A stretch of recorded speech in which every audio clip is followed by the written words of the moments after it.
Hello my dear friends, आप सभी का हमारे चैनल करंट स्टडी पर स्वागत है। दोस्तों, हम आपसे बात करेंगे बेसिक इलेक्ट्रिकल इंजीनियरिंग की। तो बेसिक इलेक्ट्रिकल इंजीनियरिंग में हम बात करेंगे धारिता अर्थात कैपेसिटर के चैप्टर से बात करेंगे। जो आपका कैपेसिटर का चैप्टर है उससे हम यहाँ पर उस टॉपिक की बात करने वाले हैं। ये आप जैसा स्क्रीन पर देख सकते हैं, इससे पहले की वीडियो आप देखिए जब आपको हमने बताया था कि जो C बराबर A/0 ये फार्मूला हमने आपके लिए क्रिएट किया था, लेकिन ये मीडियम जो था सिंगल मीडियम था, अर्थात इसमें कोई 2 या 3 मीडियम ऐसा कुछ नहीं था। इसमें सिंगल मीडियम के लिए फार्मूला आपका वहां पर क्रिएट हुआ था। C बराबर A/0 ठीक है। तो यहां पर ये था, वो मीडियम आपका निर्वात के लिए था या एयर के लिए आपका εr का मान वहां पर 1 हुआ था, इसलिए A/0 आया था। आज हम आपसे बात करेंगे जब समांतर प्लेट संधारित्र के मध्य कुछ भाग में एयर मीडियम हो और कुछ भाग में कोई अन्य माध्यम हो, अर्थात आपका कुछ भाग में आपका एयर होगा और कुछ भाग में आपका अन्य कोई भी मीडियम आपका हो सकता है। तो यहां पर हम आपको एक एक पॉइंट्स को क्लियर करेंगे और फार्मूले को क्रिएट करेंगे और भी टॉपिक्स को यहां पर कंप्लीट किया जाएगा। तो देखिए, पहला आपको यहां पर दिया गया कि आप अगर एयर मीडियम होगा और कुछ अन्य होगा तो क्या होगा, प्रोसेस उसको समझिए। बात करेंगे समांतर प्लेट संधारित्र का मतलब है ये आपका क्या होता है, ये समांतर प्लेट संधारित्र का ये सिंबल होता है। ओके, ये आपका दो इसमें प्लेटें होती हैं, एक प्लस एक माइनस आपकी दो प्लेटें होती हैं। तो आप समझिए कि समांतर प्लेट संधारित्र के कुछ भाग में वायु माध्यम εr तथा देखिए, आप समझिए हमारी बात को, ये कह रहा है कि समांतर प्लेट संधारित्र के कुछ भाग में जब आपका एयर मीडियम होगा उसका आपका परावैद्युत स्थिरांक जो होता है ε0 होता है, तथा एक टी मोटाई की परावैद्युत पट्टी, ठीक है। परावैद्युत पट्टी का मतलब कोई परावैद्युत पदार्थ है, उसका जो मोटाई है, उसकी जो मोटाई रखी गई है वो कितना है, वो आपकी स्मॉल टी है, और जिसका परावैद्युतांक स्थिरांक जो है, परावैद्युतांक कितना है, ये आपका εr है, ठीक है। तो यहां पर जो आपकी टी मोटाई की पट्टी रखी गई है, परावैद्युत पट्टी रखी गई, उसका परावैद्युत स्थिरांक जो आपका है εr है, और आपके एयर मीडियम जो है उसका कितना होता है, ε0 होता है। अब आप समझ गए हमारी बातों को दोस्त, मतलब ये आपका क्या है, ये आपकी प्लेटें हैं, इसके बीच यहां पर आपका एयर है और इस भाग में एक टी मोटाई की एक पट्टी रखी है, अर्थात इसमें दो मीडियम बन गए। ओके, अब आगे समझिए कि विद्युत फ्लक्स घनत्व तो समान है, जो विद्युत फ्लक्स घनत्व है इनमें क्या होगा, समान है, लेकिन आप एक चीज को ध्यान रखें कि इलेक्ट्रिक इंटेंसिटी अलग अलग है तथा प्लेटों के क्षेत्र का जो क्षेत्रफल है वो क्रॉस सेक्शन एरिया उसका कितना है, A मीटर स्क्वायर रखा गया, अर्थात जो आपकी प्लेट है वो उस प्लेट का जो यहां पर आप रखे हैं उसका कितना है, वो क्रॉस सेक्शन एरिया A है, कैपिटल A है। लेकिन आप ध्यान दीजिए उनका विद्युत फ्लक्स तो आपका घनत्व तो क्या होगा, समान होगा, लेकिन जो इलेक्ट्रिक इंटेंसिटी होगी वो अलग अलग होगी। उसका रीजन दोस्त ये है कि दोनों क्या है, मीडियम अलग है। जो इलेक्ट्रिक इंटेंसिटी होती है उसकी तीव्रता होती है वो मीडियम पे डिपेंड करता है कि आपका वो प्लेटों के बीच मीडियम कैसा है। तो आपका कहीं पर क्या है, एयर है, और कहीं पर टी मोटाई की पट्टी है, तो दोनों में इंटेंसिटी जो होगी, इलेक्ट्रिक इंटेंसिटी अलग अलग होगी। आगे पॉइंट्स आप समझिए कि विद्युत तीव्रता, अब विद्युत तीव्रता आप समझिए, हमने बताया विद्युत तीव्रता क्या होगी दोस्त, अलग अलग होगी। आपका यहां पर फ्लक्स घनत्व तो समान होगा, अर्थात जो प्लेट है उसमें क्या होगा, दोनों में समान फ्लक्स जाएगा, लेकिन जो आपका विद्युत तीव्रता होगी वो अलग अलग होगी। तो अगर हम बात करें पट्टी माध्यम की, अर्थात जो टी मोटाई की पट्टी उसमें रखी गई है उसकी बात करें, तो वहां पर आपका एक फार्मूला होता है E बराबर यहां पर रो, इसको रो कहें या आप कह सकते हैं सिग्मा, क्या कह सकते हैं, सिग्मा εr/0, ठीक है। इसे आप क्या कहेंगे, E1 = सिग्मा ε0 ये वोल्ट प्रति मीटर, ये क्या होता है, ये विद्युत तीव्रता आपकी होती है वोल्ट प्रति मीटर। ये आपका जो विद्युत क्षेत्र की तीव्रता जिसे आप कहते हैं, वही आपको हम बात कर रहे हैं विद्युत तीव्रता की, ठीक है। तो यहां पर आपका क्या हुआ, ये फार्मूला हुआ। लेकिन अगर इसी में बात करेंगे हम विद्युत तीव्रता वाई एयर मीडियम में, तो जो आपका εr का मान है वो उसका मान कितना हो जाता है, 1। तो एयर मीडियम के लिए εr का मान कितना होता है, 1 होता है। तो सिंपली आपका कुछ नहीं करना, ये E2 = कितना लिखेंगे, रो अपान सिग्मा अपान रो नॉट, ठीक है, सिग्मा अपान ε0, सॉरी दोस्तों, सिग्मा अपान εr का मान यहां पर 1 हो गया। अब क्या होगा कि आपने निकाल लिया E1 E2, चूंकि ये दोनों क्या है, प्लेटें आपकी अलग अलग है, मतलब प्लेटें दोस्तों आपके दोनों मीडियम क्या है, अलग अलग है, इसलिए E1 E2 के मान अलग अलग हो गए। अब आप निकाल लीजिए क्या, वोल्टेज। तो आपका वोल्टेज कितना होगा इसको आपको समझना होगा। देखिए दोस्त, आपको हमने बताया कि आपकी ये प्लेट है, ठीक है, तो ये प्लेट जब है तो इसका कहीं पर वोल्टेज आपके अलग अलग होंगे, वो आपकी पट्टी अर्थात मीडियम पे निर्भर करेगा।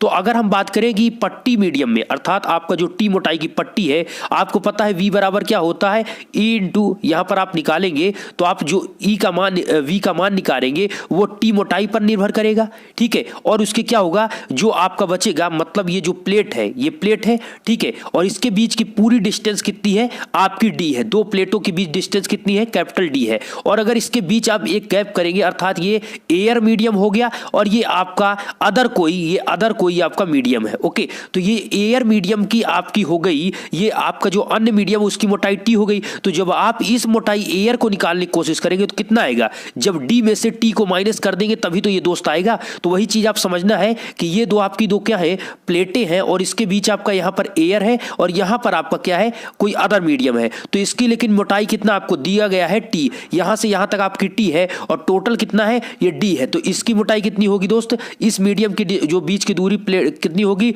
ये आपकी D माइनस T होगी। तो वही चीज आपको यहां पर दर्शाया गया है कि T मोटाई के लिए तो आप जब आप वोल्टेज निकालेंगे तो E1 इंटू टी हो जाएगा। क्या हो जाएगा, E1 इंटू टी, क्योंकि विद्युत क्षेत्र की तीव्रता कितनी है, E1 है। और अगर आप निकालेंगे E2 प्लेट में, अर्थात E2 मतलब जो आपका विद्युत क्षेत्र की तीव्रता एयर मीडियम में निकालेंगे तो आपका क्या होगा, E2 into D minus T. क्यों, चूंकि दोनों के बीच डिस्टेंस कितना है, D माइनस टी है। तो सिंपली आपका हो जाएगा E2 into D minus T. अब आपको कुछ नहीं करना है, यहां पर सिंपली आपको E1 का मान और E2 का मान का यहां पर पुटअप करना है, जो कि यहां पर आपको दिया गया है। E1 के मान को यहां पर रखना है, E2 के मान को आपको यहां पर पुटअप करना है।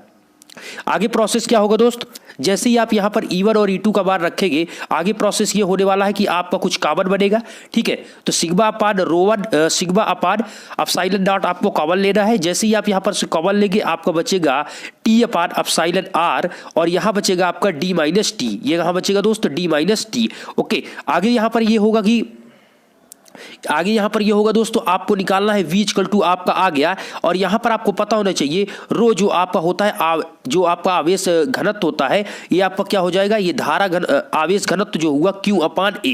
तो ये Q अपान A जो होता है, ये रो की आप सिग्मा की जगह पर यहां पर रख देंगे, ठीक है, सिग्मा की जगह पर यहां पर रख देंगे। तो सिग्मा की जगह से आप रखेंगे तो Q upon epsilon not into A हो जाएगा। सिंपली ये जो आप देख रहे हैं, इसकी जगह पर हमने Q अपान A रख दिया। तो जैसे ही आप यहां पर Q अपान A रखेंगे तो आपका Q upon epsilon not into A हो जाएगा, और ये आपका हो जाएगा D माइनस टी, इसको हमने लिख दिया, plus T upon epsilon R हो गया। अब आपको निकालना क्या था, आपको निकालना था धारिता। इस प्लेट के बीच आपकी धारिता कितनी है, ये आपको निकालना था। तो आपको पता होना चाहिए दोस्त, यहां पर ये चीज आप जो देख रहे हैं, इस हमने क्या किया है, इस वैल्यू को जो V है इसको इधर नीचे भेजा है, और इस पूरी वैल्यू को आप जो देख रहे हैं इसको हमने इधर भेज दिया, और ये एप्सिलॉन नॉट इंटू A को उधर भेज दिया। जब आप इसको भेजेंगे इस टाइप से, तो आपको क्लॉकवाइज, मतलब आपको यहां पर ऐसे करेंगे, यहां पर मल्टीप्लाई इधर से इधर करेंगे तो आपका आ जाएगा यहां पर Q अपान A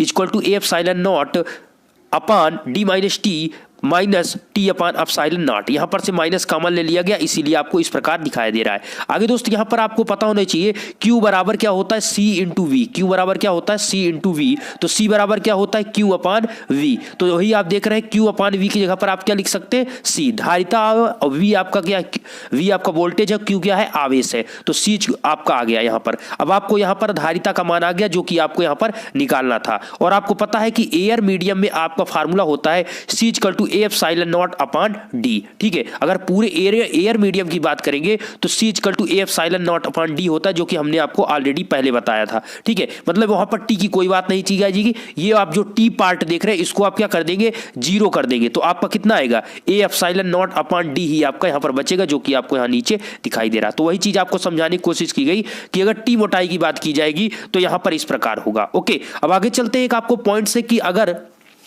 अभी तो हमने मीडियम में एक ही लिया, अगर अब बात करें कि जब किसी समांतर संधारित्र में विभिन्न मोटाई तथा परावैद्युतांक की पट्टियां हो, ये फार्मूला फिर से आप देख लीजिए, ये फार्मूला आप ध्यान से समझ लीजिए। ये है आपको दोस्तों C equal to A epsilon naught upon D minus T minus C upon T upon epsilon naught, okay. ये आपका यहां पर फार्मूला है, फार्मूला आप देख लीजिए, ये आपका फार्मूला यहां पर रखा गया है, ठीक है। तो इसी फार्मूले के आधार पर ये आपको अगला वाला हमको सेटअप करना है। तो देखिए अब क्या किया गया कि आपको एक से अधिक पट्टी होगी, अर्थात जब किसी समांतर संधारित्र में विभिन्न मोटाई तथा परावैद्युतांक की पट्टी रखी जाए तब क्या होगा। तो क्या होगा, जब कोई T मोटाई की जब कोई टी मोटाई की एप्सिलॉन आर के परावैद्युतांक के परावैद्युत पट्टी किसी वायु संधारित्र की प्लेटों में दी जाती है तो धारिता क्या हो जाती है, बढ़ जाती है। तो सदैव ध्यान रखिएगा, आपकी जो धारिता है दोस्त, वो आपकी टी मोटाई की जो आप पट्टी लगा रहे हैं, जितनी नंबर आप पट्टी लगाएंगे उतनी ही उसकी धारिता बढ़ती जाएगी। आप देख लीजिए, अभी आपको प्रूफ हो जाएगा, आपको हम दिखा देते हैं। देखिए ये आपकी क्या है, एक प्लस पॉजिटिव प्लेट है, एक निगेटिव प्लेट है। पी और क्यू दो प्लेटें हैं, इस पर प्लस आवेश है, इस पर नेगेटिव आवेश है, और इसके बीच आप बहुत सी प्लेटें देखेंगे, ये T1, ये T2, T3, ये 3 प्लेटें यहाँ पर ली गई है। इनका एप्सिलॉन R1, इनका एप्सिलॉन R2, इनका एप्सिलॉन R3, ये परावैद्युतांक है। ठीक है, अब आपको पता है ऑलरेडी फार्मूला हमने बताया, C = A epsilon naught upon D। ठीक है, C = A epsilon naught upon D, ये एयर मीडियम के लिए होता है। इसको सदैव ध्यान रखिए, बहुत यूज होता है, ये फार्मूला ही ज्यादा आपका यूज होता है। अब आगे दोस्त क्या होगा कि यदि प्लेटों के बीच स्थान को विभिन्न मोटाई की पट्टियों तरह परावैद्युतांक से भर दिया जाए, तो ये तो आपका फार्मूला था। ओके, अब आपको कहा जा रहा है कि जो ये D आप देख रहे हैं, इसी के स्थान पर क्या किया गया, इसी के स्थान पर क्या किया गया, डी के स्थान पर आपको नंबर ऑफ पट्टी, मतलब वो जो आपका टी मोटाई की परावैद्युत है उस पर यहां पर रखी जाती है। तो C A epsilon naught upon D, आपको देखिए अब आपको तरीका बता रहे हैं, आपको फार्मूला इसको याद कैसे रखना है। तो ए एप्सिलॉन नॉट डी आपका तो सिंपल था, उसको आप लिख देंगे, उसके में कोई प्रभाव नहीं पड़ेगा। दिक्कत यहां पर है दोस्त कि आप जो इस समेशन कर रहे हैं, अर्थात नंबर आप सभी पट्टी का क्या करेंगे, डी अपॉन एप्सिलॉन आर करेंगे। अर्थात डी अपॉन एप्सिलॉन आर का मतलब डी तो आपका वहां पर होगा, और डी क्या होगा, डी दोस्तों होता है दो प्लेटों के बीच की क्या दूरी। तो यहां पर आपका क्या है, दो मीडियम के बीच की दूरी आपकी क्या है, ये दो मीडियम के बीच की दूरी क्या है, यहां पर जैसा आप यहां पर देखेंगे, इसके बीच की दूरी क्या है T1, और इसका परावैद्युतांक स्थिरांक क्या है एप्सिलॉन ER1। तो यहां पर आपका क्या हो जाएगा, T1 upon epsilon R1 plus इसी प्रकार T2 अपॉन एप्सिलॉन R2, ठीक है, plus T3 upon epsilon R3। इसी प्रकार आपका यहां पर बढ़ता जाएगा। मतलब यहां पर आपको क्या करना था, यहां पर आपको D का मान निकालना था, उसके बाद आपको यहां पर निकालना था, यहां पर आगे आपको क्या होगा, यहां पर आपका पॉइंट्स यहां पर होगा, ये D अपॉन एप्सिलॉन R आप देख रहे हैं, यहां पर आपका क्या हो जाएगा, T1 upon epsilon R1 plus T2 upon epsilon R2 plus T3 upon epsilon R3। ठीक है, मतलब आपको यहां पर D अपॉन एप्सिलॉन R जो देख रहे हैं, इस सभी प्लेटों का जो आपकी D क्या है, दो माध्यम के बीच की दूरी। तो आपने देखा दो माध्यम के बीच की दूरी क्या है, ये जैसे आप इसको देखें तो इसके बीच की माध्यम की दूरी क्या है, T3 है, इसके क्या है T2 है, इसका क्या है T1 है। तो इसी प्रकार आप लिखेंगे T1 upon epsilon R1 plus T2 upon epsilon R2 plus T3 upon epsilon R3। ठीक है, तो अगर आप इसी प्रकार जोड़ेंगे तो ये समेशन जो आएगा वही आपका क्या होगा, कैपिटल यहां पर जो आप D देख रहे हैं उसी के स्थान पर यहां पर पुटअप करेंगे तो आपका जो फार्मूला क्रिएट होगा वो यह फार्मूला आएगा। अर्थात नंबर आप जब आप T मोटाई की रखेंगे तो C = A epsilon naught upon T1 upon epsilon R1 plus T2 upon epsilon R2 plus T3 upon epsilon R3। इस प्रकार ये फार्मूला क्रिएट होगा। तो इस फार्मूले को ज्यादातर आप इस फार्मूले को याद रखेंगे, इसी के आधार पर आपको तुरंत आप इसी फार्मूले को अगर याद रखेंगे तो आप आसानी से उस फार्मूले को, अर्थात इस फार्मूले को आप लिख सकेंगे। और हमने जो बताया आपको एयर मीडियम और इसके लिए एयर मीडियम और कुछ भाग में अगर कोई परावैद्युतांक आपका या कोई अन्य माध्यम यहां पर है तो C = A epsilon naught upon D minus T, bracket के अंदर है आपका T minus T upon epsilon R। ये क्या होता है, C का मात्रक क्या होता है दोस्तों, फैराड। क्या होता है, फैराड। तो आशा करते हैं ये सभी टॉपिक्स आपको कंप्लीट समझ में आए होंगे। आशा करता हूं ये वीडियो आपको अच्छा भी लगा होगा। वीडियो अच्छा लगा तो वीडियो को लाइक करके दोस्तों को प्लीज शेयर आप जरूर कर दीजिए, और चैनल पर पहली बार आप विजिट कर रहे हैं तो सब्सक्राइब जरूर कर लीजिए, क्योंकि आपको इसी प्रकार वीडियो लगातार मिलते रहेगा। धन्यवाद।